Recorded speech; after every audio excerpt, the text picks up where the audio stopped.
Story of the World, Volume 1, Chapter 36, The First Roman Prince. Augustus Caesar. After Caesar died, Rome was in an uproar. Who would be in charge of Rome now? The people had loved Caesar. They were angry about his death. Some of the senators were angry about Caesar's death too. Other senators were glad that Caesar was gone. The senators quarreled with each other. The people of Rome were restless. Fights broke out. Rome was a mess and no one was in charge.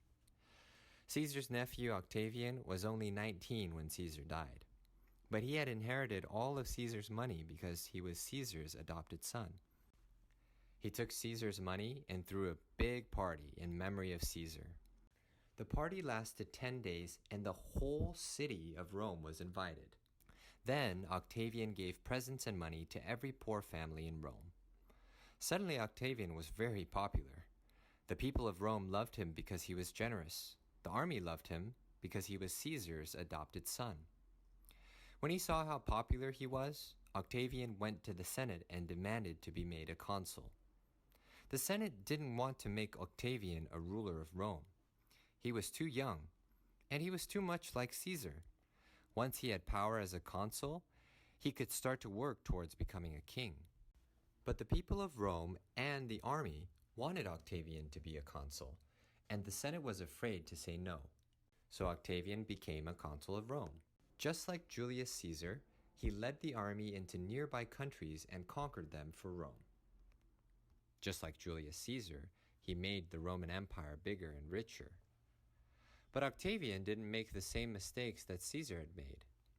He knew that Caesar had made the Senate angry when he demanded to be called king. Octavian wanted to be like Cincinnatus instead.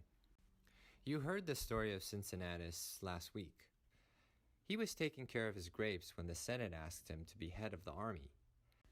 But when all the Romans asked him to be king, he gave his power back to the Senate and went back to taking care of his grapes. One day, Octavian called the whole Senate together. "I've made Rome bigger and wealthier than ever," he said. "Now there is peace all over the Roman Empire. No one is fighting. No enemies are attacking us. Rome is strong and healthy. So I have decided to quit my job. I don't need to be consul anymore. I won't lead the army anymore. You can be in charge from now on." The senators should have been pleased by this, but Octavian had become popular with the people, and they knew that the people would protest if he left the government. They might even riot. And then other ambitious Romans would begin to fight for power. A civil war might break out. So they protested, "But you brought peace to Rome. If you stop being consul, Rome will fall apart again. Please, stay on and be consul." No, Octavian said. "Rome shouldn't have a king, and if I stay, people will want me to be king. I'm just a Roman citizen like everyone else." "We won't call you king then," the senators promised him. "We'll call you the first citizen instead." Then the whole Senate met together and voted to make Octavian the first citizen of Rome. In Latin, the word for first citizen is princeps. Our English word prince comes from the word princeps. A prince is the most important citizen in his country.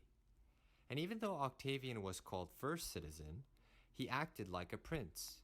He ruled Rome, led the army, and had complete control over the whole Roman Empire. He was actually the first emperor of Rome. The Senate also gave Octavian a new name. His old name was Octavian Caesar because he was Caesar's adopted son, but his new name was Augustus Caesar. Augustus means blessed and majestic. To show how much they honored Augustus Caesar, the Senate even decided to name a month of the year after him. Can you guess which month of the year is named after Augustus Caesar? The month of August. They also agreed to name a month of the year after his adopted father, Julius Caesar. Can you guess which month is named after Julius Caesar? That's right, the month of July. Julius Caesar and Augustus Caesar lived a very long time ago, but every time we look at a calendar, we're reminded of them. Note to parent. Octavian became a consul in 43 BC, 1 year after Caesar's death. He remained a consul until 27 BC, when he assumed the position of emperor and continued to rule until 14 AD.